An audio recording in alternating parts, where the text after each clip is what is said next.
My special guest is in the radio studio with me today, none other than Miss Kimberly Sharpe, who is running for Sixth Circuit Court Judge in Pinellas and Pasco County.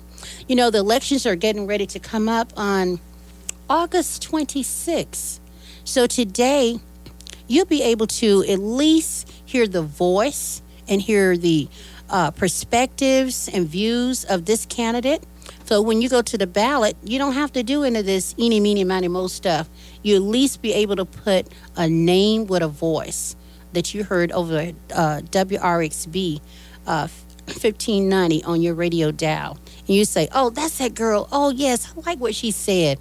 Yeah, she seems like she's for real. And I love what she said, what she was passionate about, and all that goes with that. So I want to introduce to you Miss Kimberly Sharpe. Kimberly, I just want you to give a shout out over the radio to our audience, and I'm getting ready to interview you. Well, thank you for having me this afternoon. I appreciate it. You're more than welcome. Thank you. Let's get right to it. You know, we have your bio here, and we're going to go through a few things before I get to the questions that I have for you. Let's see here. Some of your dissensions and memberships. Let's see. You're board certified, business litigation. I actually just got that last week. Okay, the first thing that I covered here, okay? Yes. Last week I got the notice that I'm now board certified, so that was pretty exciting. And what is this here? Super Lawyers Florida Rising Stars list? What's this about? Yes, the Super Lawyers does a peer review, and people nominate you, and then they go through a vetting process, and they award people onto this list. I think only... I not quite have the statistics, but I think it's about 3% of Florida young lawyers have that. All righty. Victor, how do you pronounce that last name? Whale, W-H-L? Whale Award. Mm-hmm. Whaley? Yes, okay. That's a trial advocacy award that I received. And then I'm going to just cover one more under the memberships, the Rock Award for Community Service. Okay.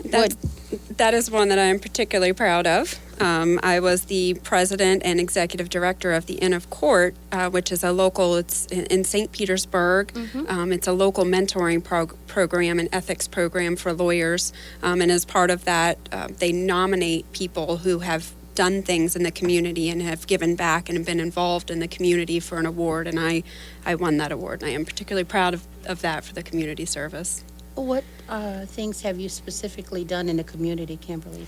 I have been very active in U Park for developmentally challenged citizens. I've been on a lot of committees, and I've volunteered a lot for U Park. That's something that's near and dear to me. They do a Christmas tree event every year where they have ornaments, and they have the clients ask for certain gifts, and sometimes it's sheets or, a particular T-shirt that they want, and that's all they want, for the holidays. And that was something that really got me inspired to help with U Park. All righty. Well, thank you for sharing. Now, I looked at your community activities, and one thing that stands out for me, number one, that I like on your list here is Clearwater Homeless Intervention Project. It says vice president and board member. Yes. That was, I got involved on that board for the Clearwater Homeless Intervention Project. I believed in the project because it was a work program. When people came into the shelter, mm-hmm. they had to find work within 7 days, and they started a bank account for them and helped them get back on their feet. And then they had temporary housing where you could step up. And as you started to save money, you could then afford, kind of a low rent apartment that they had on site. And I really enjoyed that program. I also was involved with the Homeless Emergency Project, also referred to as HEP, and we helped put on a benefit concert for them. Oh, generally, do they find you housing within 24 hours or something with the Homeless Project? Is that how it works? Or just to find you housing for overnight or something? The Homeless Emergency Project has, they have a lot of different programs, mm-hmm. but they have a very large campus. It was actually started by a pastor, and they have a very large campus where they have a lot of different programs. Some are overnight, some are in long-term. They have a veterans program, and they do a lot of really good things for the community. Well, thank you, Miss Kimberly. Let me check out a couple of things here. Let's see. St. Anthony's Hospital fishing tournament committee member. Yes. You trying to tell me you're a great fisher woman? I don't know about great, but I do love it. Well, that's good. Let me see. Okay, Clearwater Bar Association. Good. Okay. Now, education. You are a graduate of Stetson? Yes, I went to Stetson for law school, and after here in Gulfport, St. Pete. Yes. Before that, I was at the University of Florida. Go Gators. Okay. All right. Where I was a computer science major, which is a little unusual degree for a lawyer, but that's something that I think will help me on the bench, is having that technology background. Okay. Well, thank you. Now, just concluding here with education, I'm just going to go through a couple of things that I was most impressed with. Bachelor of Science, Computer Information, full merit scholarship. You got a full scholarship? I did, and I was fortunate enough in undergraduate and for law school. You must be so smart. You must be so smart. My mom's here in studio, and she's nodding because she's proud. Well, that's an honor in itself. You graduated with honors. Member of Phi Beta Kappa Honor Society, Phi Kappa Phi Honor Society, Anderson Scholar Award with high distinction, and second semester presidential dean's list 4.0. I worked pretty hard in school. I studied a lot. Okay, well, it seems as even though earlier with your dissensions and memberships, your community activities, your education, you've really been persevering for some time, and you've accomplished a lot with great honors. So thank you for sharing that. So I'm ready to go into our interview, and before I start, I want to let my radio audience know that we have Kimberly Sharpe here today with us in the radio. If you have questions and would like to talk with a candidate, please feel free to call us at 727-864-1600.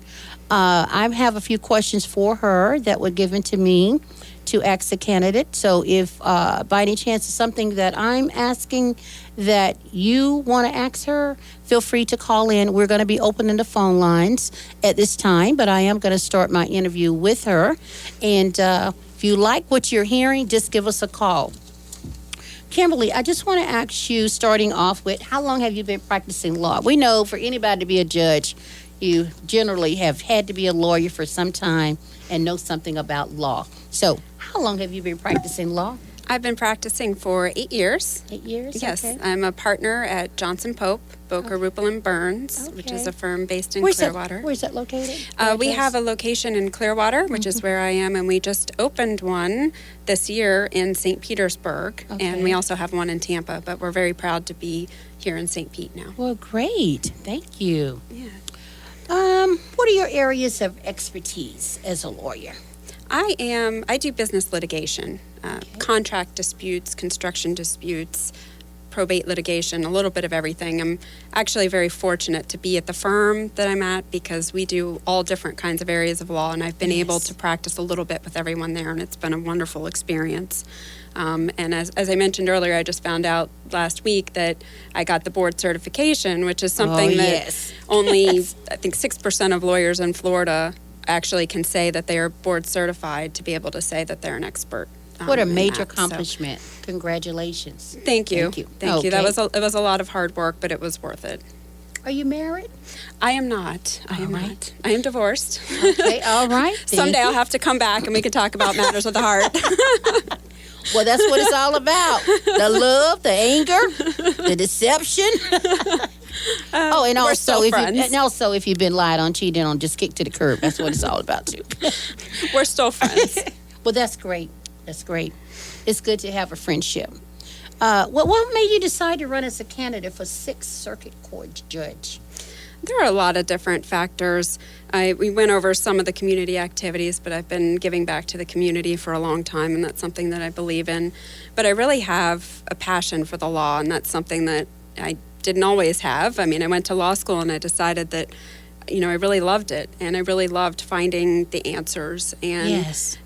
Being a computer science major, some of the logic in piecing together the statutes and the law and coming up with the right answer intrigued me. And I've been in front of some really good judges and some judges where I would do things differently. And learning from all of those experiences inspired me to want to go and be a judge who listens to the people and Yes. make sure everyone has a fair day in court. And that's something that I'm passionate about in pursuing this.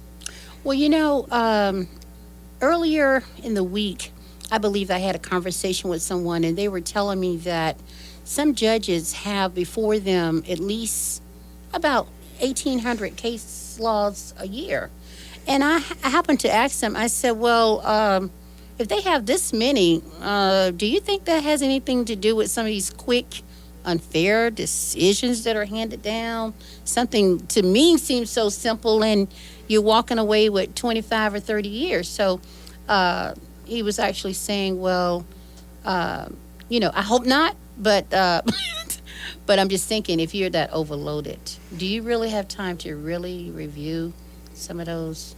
Does he really have time to review it to the aspect that you make a really good decision? Or do you think that the law that he just has in front of him, he looks at it, what it is, and then that's what he has to make a decision? Is that how it's handled sometimes? It is a very heavy caseload, and I think it's important. I mean, the job is what you make of it, like Yes. anything. Uh-huh. And, everything I've done, I've always tried to excel at and Yes. do the best that I can do. Yes. So, and this is a job where you can work very hard and make sure that you do review every case before it's in front of you. One of my favorite judges, actually, you would come to court and guaranteed she had read everything, memos and things that have been submitted, and reviewed Yes. the file, and usually done some of her own case law research before Yes. you showed up, and you knew that she was always well prepared and was going to make a fair decision. And even if I didn't win a hearing in front of her, I came away from it with a good feeling because I knew that she was prepared and that she had listened to the argument and that she had done her research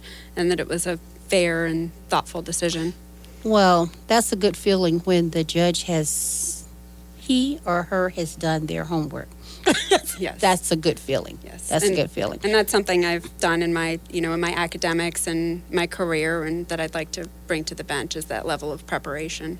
Okay, because I don't know what kind of feeling I would have if it was one that a judge didn't get enough rest and just came in and and looked at a couple of things, just like some lawyers too.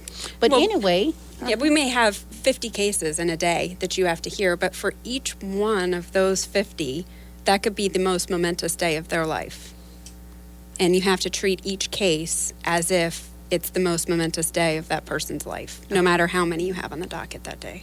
Okay. Before I go to the next question, let me just remind our audience, you're at liberty to call in. The phone lines are open. The number is 727-864-1600. We're interviewing Kimberly Sharpe for 6th Circuit Court Judge here in Pinellas and Pinellas counties. That is Pinellas and Pasco that you're... Correct. Yeah, okay. I thought I saw that on the information. Okay. So if you have a question or two for her, we want you to call in and get your question answered to the best of her abilities. Some things she may not be able to answer for you just because of confidentiality, but to the best of her ability, if she's able to answer it for you, she will do so. All right. I just want to know, Kimberly, what made you decide to run as a candidate? My passion for the bench and wanting to do a good job and being up there and being one of the judges that people would come to court knowing that they were going to have a fair day, that they were going to be listened to, that I was going to hear their arguments and make a thoughtful and good decision. And it's something that I've seen in a lot of judges. We're very lucky in this circuit. But I've practiced all over Florida, so I've seen things, done a lot of different ways. And I really believe that I can do the job well. And that's something that, I'm really passionate about. I'm certain when you were a child, that never crossed your mind saying, when I grow up, I want to be a judge, right? I didn't even want to be a lawyer. Okay. Well. That was about the last thing I wanted to be. But I've learned, I went to law school and just determined that it's actually something that fits me very well, and I grew in to really love it.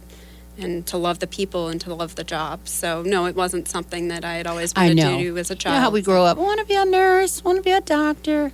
I don't think, I've heard a lot of them say, I want to be a lawyer. Sometimes, some of them do say sometimes, I want to be a lawyer. No, I wanted to be a toll booth collector because I thought they got to keep all the money. Okay, it don't take much to impress you, young lady. All right.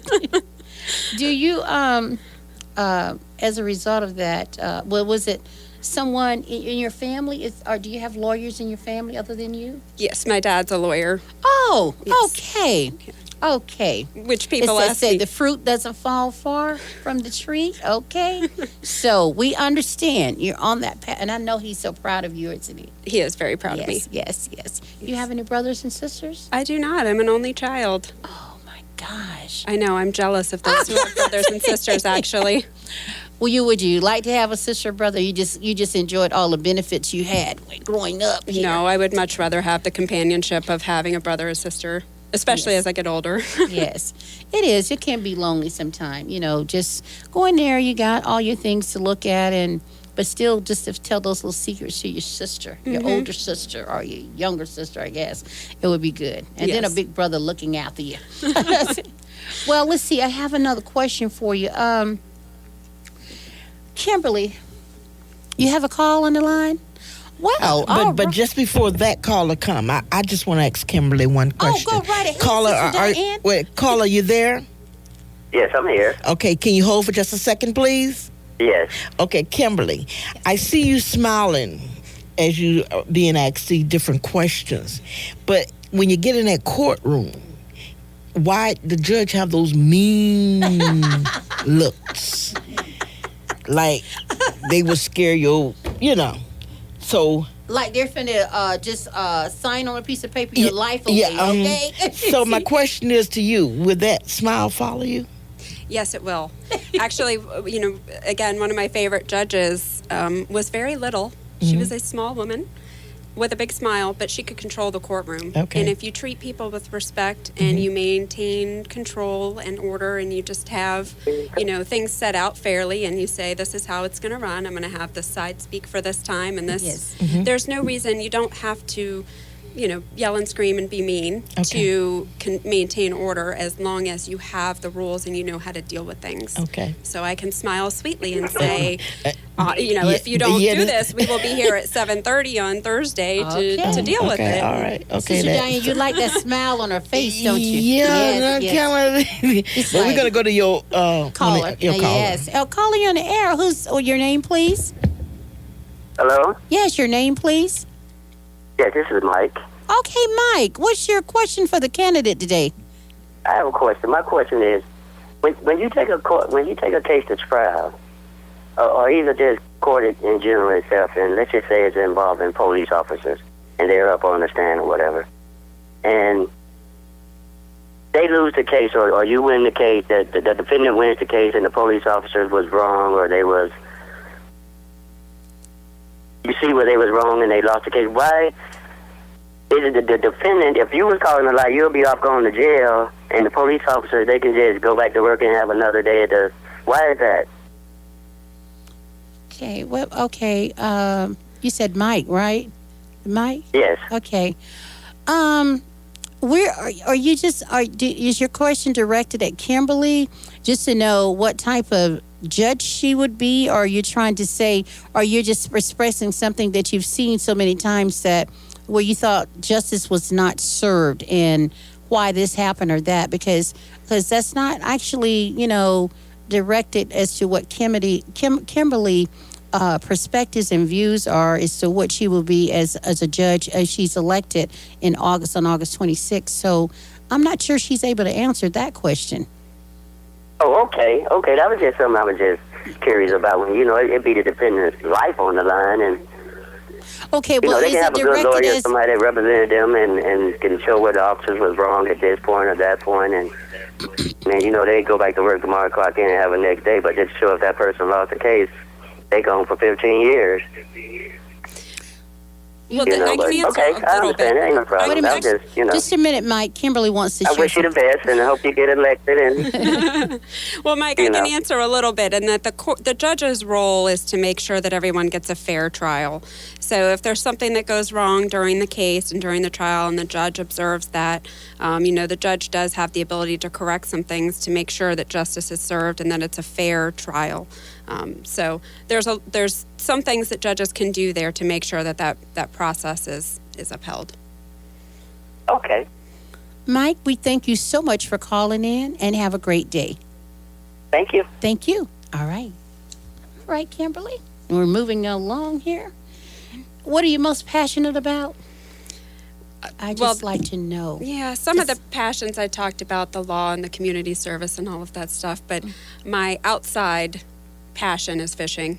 Okay, I good. love it. Boating, fishing. I grew up in Florida, love the water, and love boating and fishing and being on the water and enjoying the outdoors in Florida. So that's something that I'm truly passionate about. Well, I'd like to know what you can do about getting me some tilapia in the next couple of days. I can get you some grouper and snapper. All right. Thank you. Okay, that'll work. I'm not sure I'll have time to fish until after the election. But. Well, thank you. At least I know it's coming. Yeah. Okay? Okay. Well, lastly, my question here, unless we have another caller that wants to call in, remember the number is 727-864-1600. Kimberly, why should I and others that are listening to you today go to the ballot and select Kimberly Sharpe for our next Sixth Circuit Court judge? Well, the first part of that question is why should people listening go to the ballot? Yes. And more importantly than selecting me, Yes.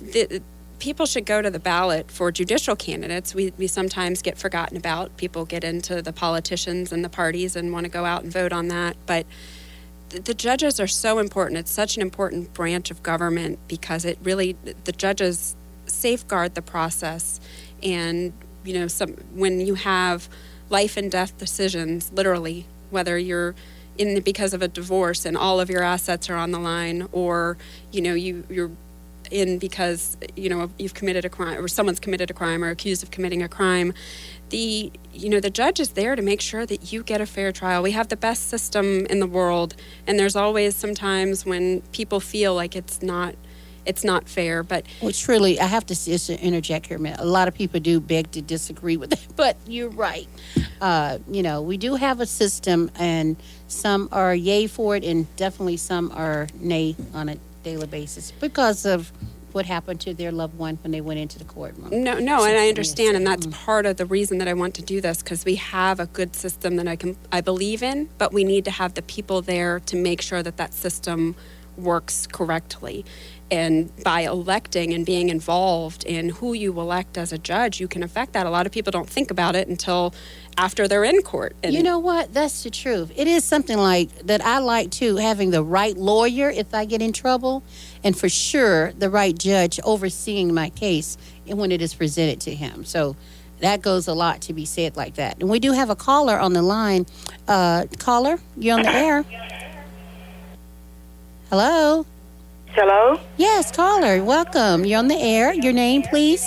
Yes, my name is Ruth Smith. All right, Ruth. And hi, Kimberly. Hi, Ruth. Hi.